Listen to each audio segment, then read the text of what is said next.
Hello students. Students, it's our 24th day of speaking and today we are going to discuss about a little topic. तो student जो हमारी speaking है उसके काफ़ी सारे topics जो हैं हम कंप्लीट कर चुके हैं। तो आज हम एक छोटा सा टॉपिक करेंगे जो स्पीकिंग में यूज़ होता है। तो स्टूडेंट जो आपकी स्पीकिंग है उसमें टेंस आपके हो गए, प्रेपोजिशन जो मेन मेन यूज़ होते थे वो मैंने आपको करवा दिए। अब जो आपका वॉइस वाला टॉपिक है वो रह रहा है। ठीक है, तो वॉइस वाला टॉपिक स्पीकिंग में ज़्यादा जरूरी नहीं होता, उसको हम लास्ट में करेंगे। ठीक है, तो स्पीकिंग में जो छोटे छोटे से टॉपिक्स होते हैं ना जिनकी वजह से आप बोल सकते हो। ठीक है, बोलना सीखना होता है आपने स्पीकिंग में। ठीक है, तो बोलने में जो बहुत ज़्यादा यूज़ होते हैं ना वो छोटे छोटे से टॉपिक्स होते हैं। ठीक है, तो वही हम छोटे छोटे से टॉपिक्स करेंगे अभी कुछ दिन तक, फिर उसके बाद हम अपने वॉइस जो है वो स्टार्ट करेंगे। तो आज का टॉपिक है हमारा दी वे। ठीक है, द वे इसको बोलते हैं, द वे। वैसे ये दी होता है, दी वे। तो दी वे का मतलब होता है जिस तरह से।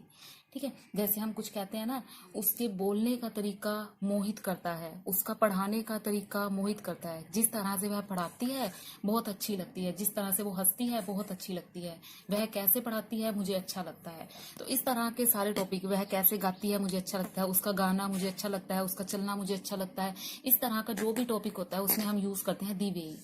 ठीक है, तो इसको अब यूज कैसे करना है, देखो सेंटेंस है ये, कैसे यूज करना है। देखो दी वे, सबसे पहले लगाएंगे दी वे प्लस फिर जो भी सेंटेंस है आपका। ठीक है, द वे आगे लगाना है, फिर जो सेंटेंस होगा वो यहाँ लगाना है। उसके बाद इज एम आर जो भी लगेगा आपका। ठीक है, टेंस वगैरह पढ़ रखे हैं आपने तो मुझे दोबारा एक्सप्लेन करने की जरूरत नहीं है। The way plus sentence plus is am are plus object. ठीक है, और यहाँ इज एम आर अगर आप पास्ट में चले जाते हो तो वाज वर, जिस तरह से वो पढ़ाती थी मुझे बहुत अच्छी लगती थी। ठीक है, तो वाज वर यूज करेंगे। ठीक है, प्लस ऑब्जेक्ट। तो देखो यहाँ पर आपको ऐसे समझ नहीं आएगा मैंने क्या लिख दिया, तो देखो मैं आपको यूज करके दिखाती हूँ। ठीक है, सबसे पहले लिखेंगे दी वे, द वे। ठीक है, सेंटेंस में कौन सा सेंटेंस, जैसे मैं कहती हूँ कि बोलती है। ठीक है, तो the way she talks, second person है ना, द वे शी टॉक्स। ठीक है, इसलिए मैंने एस लगाया, the way she talks is. अब ऑब्जेक्ट इम्प्रेस करता है या अट्रैक्टिव है, वेरी इम्प्रेसिव। तो यहाँ पर ये हो गया आपका ऑब्जेक्ट। ठीक है, ये इज एम आर हो गया आपका। ठीक है, और ये आपका सेंटेंस हो गया, और ये लगा दिया मैंने द वे। तो ये लाइन क्या बन गई, the way she talks is very impressive, वह जिस तरह से बोलती है, जिस तरह बोलती है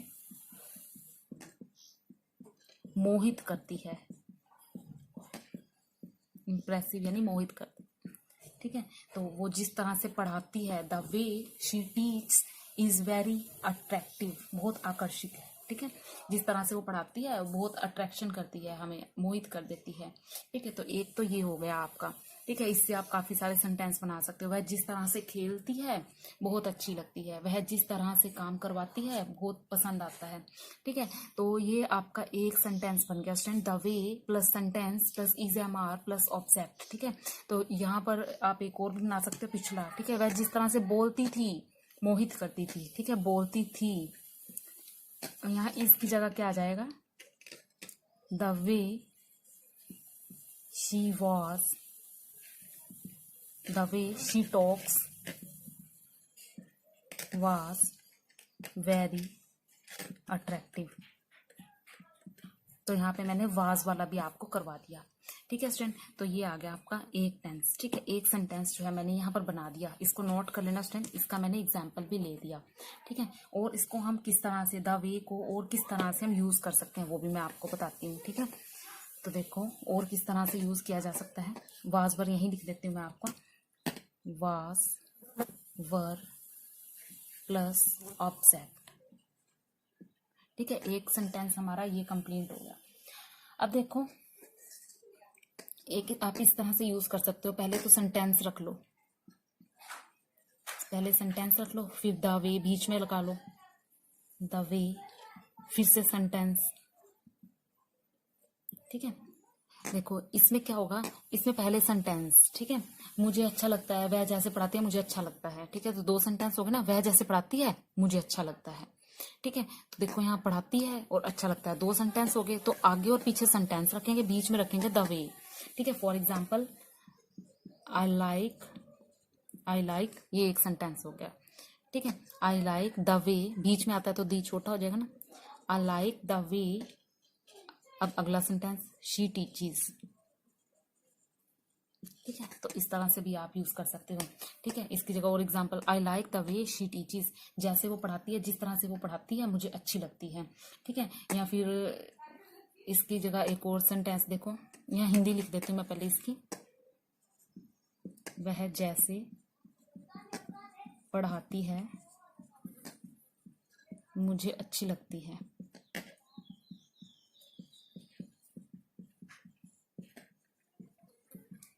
ठीक है, तो ये एक हो गया हमारा। अब इसी का यूज करके एक और टेंस जो सेंटेंस है हम वो बनाते हैं। देखो, वह मेरे पढ़ाने का तरीका जानती है। वह मेरे पढ़ाने का तरीका जानती है। तो यहाँ पर जो ये वाला सेंटेंस का तो दोनों का फर्क है ही नहीं था। ठीक है, तो यहाँ पर आप क्या लिखेंगे, वह मेरे पढ़ाने का तरीका जानती है। कोई चीज जानता है तो नो। ठीक है, शी नोज, दूसरे की बात करें शी नोज। ठीक है, बीच में आएगा the way, she knows the way I teach. ठीक है,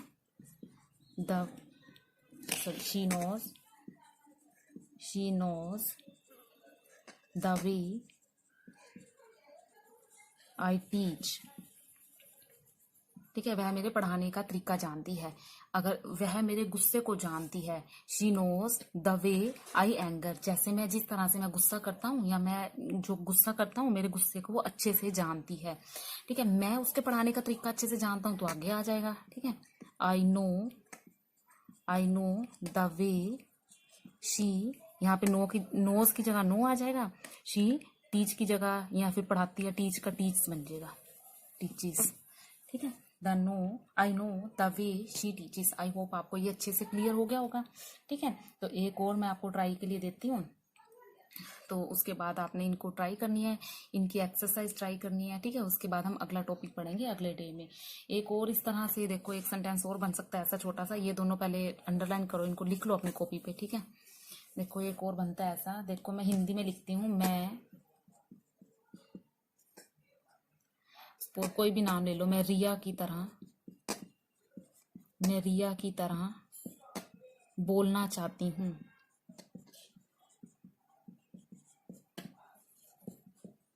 ठीक है, तो इसमें भी सेम आपने वही यूज करना है, sentence plus the way does tense. ठीक है, I want to speak the way